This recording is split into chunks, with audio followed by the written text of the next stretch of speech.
बड़ी खबर आई गाजा के अल शिफा अस्पताल के नीचे इजरायल के सर्च ऑपरेशन से जुड़ी। इजरायल की सेना ने पहली बार दुनिया के सामने हमास को पूरी तरह बेनकाब कर दिया। इजरायल के सैनिक हाई डेफिनेशन कैमरों के साथ अल शिफा अस्पताल के नीचे की सुरंगों में पहुंच गए। इजरायल की सेना ने हमास की सुरंगों का जो वीडियो जारी किया उसे देखकर दुनिया दंग रह गई, क्योंकि हमास के लड़ाकों ने अल शिफा अस्पताल के नीचे पूरा शहर बसा रखा था। अल शिफा के नीचे मिली इस बड़ी सुरंग के अंदर हमास ने टॉयलेट, किचन और शानदार कमरे तक बना रखे।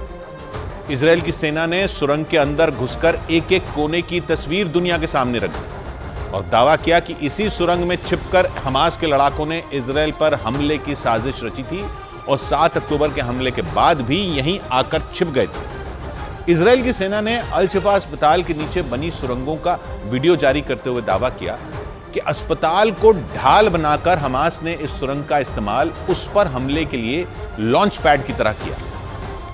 यानी अस्पताल की चौखट के नीचे इजरायल पर हमला करने के लिए हमास के लड़ाकों ने अपने रॉकेट में बारूद भरा और 7 अक्टूबर को इजरायल को दहलाने वाला हमला कर दिया था।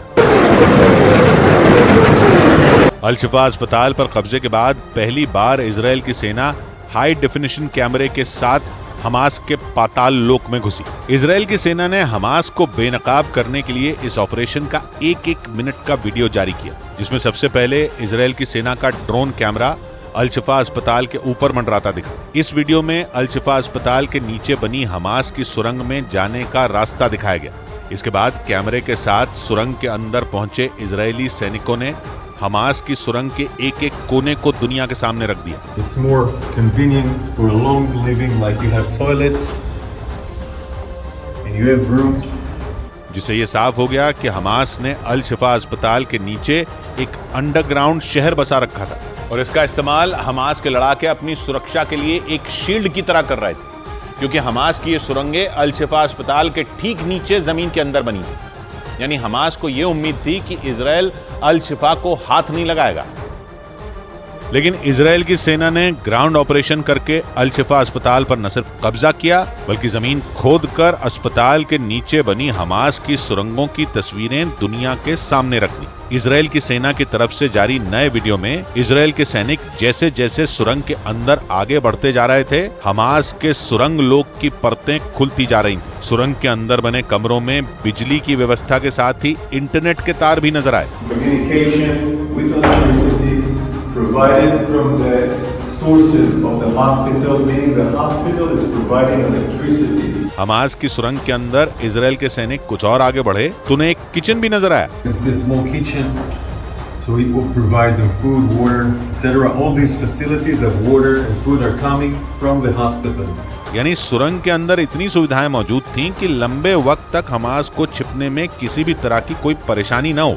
लेकिन कैमरे के साथ हमास की सुरंग में घुसे इजरायल के सैनिक एक रूम की तलाशी लेते हुए सुरंग के उस हिस्से में पहुंच गए जहां पूरी सुरंग में बिजली की सप्लाई के लिए बिछाए गए तार जुड़े थे। यानी सुरंग के पावर हाउस तक इजरायल के सैनिक कैमरे के साथ पहुंच गए और दुनिया को दिखाया कि अल शिफा अस्पताल के नीचे हमास का कमांड सेंटर कैसा दिखता है। All this electricity gear of course comes out from the hospital. Israel Al Shifa अस्पताल पर हमले से पहले से ही दावा कर रहा था कि अल शिफा के नीचे हमास का बहुत बड़ा कमांड सेंटर बना हुआ। इजरायल की तरफ से जारी वीडियो में पूरे टनल के अंदर बिजली के तारों का जाल बिछा नजर आया। सर्च ऑपरेशन के दौरान इजरायल के सैनिक सुरंग के अंदर ही दूसरी सुरंग में खुलने वाले रास्ते तक पहुंच गए। We found another tunnel which has an elevator like the Rantisi tunnel.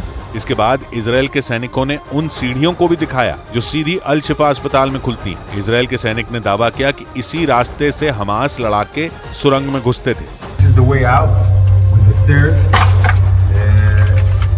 This way out. और वीडियो जारी करते हुए इजरायल ने दावा किया कि हमास के लड़ाके अल शिफा में भर्ती मरीजों को ह्यूमन शील्ड की तरह इस्तेमाल करते थे, ताकि वो इजरायल की सेना और मोसाद की नजरों से बचे रहें।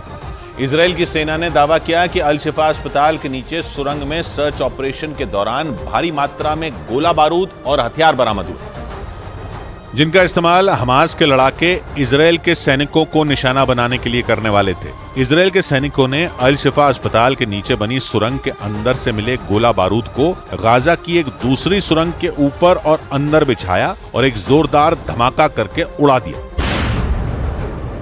यानी एक ही झटके में इजराइल ने हमास के हथियारों और उसकी सुरंग को उसी के गोला बारूद का इस्तेमाल कर तबाह कर दिया। इजराइल ने दावा किया कि ग्राउंड ऑपरेशन के दौरान उसकी सेना ने गाजा में हमास की 400 सुरंगों को इसी तरह धमाका करके उड़ा दिया। इजराइल की सेना के मुताबिक उत्तरी गाजा में बनी करीब सभी सुरंगों को वो तबाह कर चुकी है। बड़ी खबर आई इजराइल की उत्तरी सीमा से जुड़ी।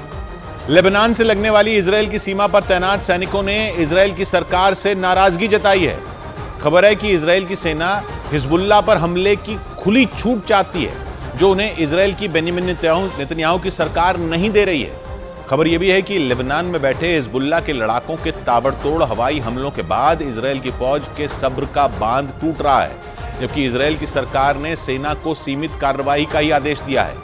और इसका सीधा मतलब यह है कि इजराइल और लेबनान की सीमा पर कभी भी जंग छिड़ सकती है, क्योंकि इजराइल की फौज के सब्र का बांध टूट गया है। वो लेबनान में बैठे हिजबुल्लाह के लड़ाकों को मुंह तोड़ जवाब देना चाहती है, जबकि इजराइल की सरकार ने उनके हाथ बांध रखे हैं। खबर है कि इजराइल की सरकार के बड़े अधिकारी ने इसी बात पर अब अपनी नाराजगी खुलकर जाहिर कर दी। इजराइल के कुछ अखबारों ने वहां की सेना के बड़े अधिकारियों के ऐसे बयान छापे जो लेबनान सीमा पर बढ़ रहे आक्रोश को दिखाने वाले हैं। इजराइल की सेना के अधिकारी अब नेतन्याहू से हिजबुल्लाह पर हमले करने की इजाजत मांग रहे हैं। वो लेबनान में बैठे हिजबुल्लाह के लड़ाकों को मुंह तोड़ जवाब देना चाहते हैं। 7 अक्टूबर के बाद से ही हिजबुल्लाह के लड़ाके इजराइल में रॉकेट और बम बरसा रहे हैं। रुक रुक कर इजराइल की सेना भी उन्हें मिसाइलें बरसाकर जवाब दे रही है। इन हवाई हमलों के कारण नुकसान भी दोनों ही तरफ हुआ है, लेकिन अब लेबनान सीमा पर जंग तेज होनी तय समझी जा रही है।